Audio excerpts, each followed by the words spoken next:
To be totally just, you believe that Dick Cheney, George Bush, and the whole administration should be prosecuted for their acts. Governor Jesse Ventura is with it. But if that is the case, then we should prosecute. We should have prosecuted Harry Truman. Should have prosecuted Abraham Lincoln. Should have prosecuted Franklin Delano Roosevelt. Are you for that?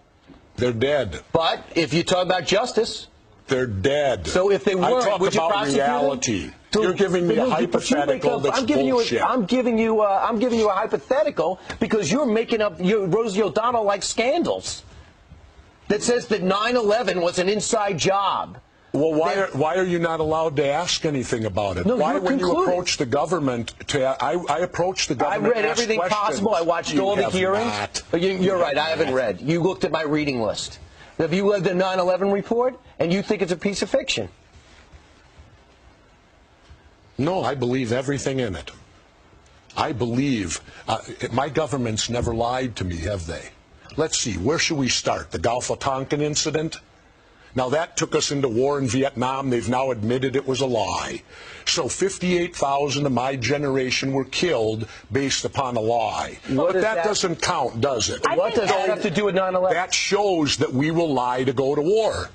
We've been doing it for years. We will continue to do it. The Gulf of Tonkin incident, did you believe that? Well, you probably weren't alive then. I apologize for not being alive then. Well, it won't happen again. Well, so I was alive. Okay. But and I remember our president sitting on TV telling us our boys are floating in the water. And because of that, you'll never believe anything. And because of that, you'll never believe anything. But they lie all the time. Have you been in government? No, I have. All right, so that's for. So I've never been in the NFL, but I could watch a football game and judge what's going on. Why do we have the CIA embedded in all state government when their mission statement says that they're not? The question. If you just say one thing, you don't think the CIA has our best interest in mind. You don't think our intelligence branch. I never said any of that. But your questions and conclusions only lead to that one statement. That you think everyone's against America, the government's against America. True. Always remember, dissension's the greatest form of patriotism. Tom Jefferson said that. Tom, you were alive then? No. You're going to insult me. I got to go to radio. Yeah. All right, Jesse. Take care. He's leaving. Jesse, I do have to say that I think Brian probably has read every word from the whole 9/11 situation. He's passionate about it, as you can see. Well, I am too. But and I agree with you that there's been covert activity over time, no doubt, where the government has not told its people every single thing that's gone on. I don't think they rarely do. But when it comes to 9/11, are you so sure? No. No, but I ask questions, and what perturbs me is that you don't get answers. Nobody wants to talk about it. This event that changed our entire history of our country, why aren't we allowed to discuss it? Why aren't we allowed to ask questions? The moment you do, you get a reaction like he gave me. How dare you? How dare you question your government? So what are your questions? My questions are simple. I worked in demolition. I'm a former frogman, underwater demolition team. I know how to blow things up. How could the buildings fall at the rate of gravity? Basic physics tells you that can't happen. Yeah. And how did the cement get so pulverized? Just simply from falling, it was blown into dust. What energy was required to pulverize all that cement into dust? So what conclusion do you draw? I don't know.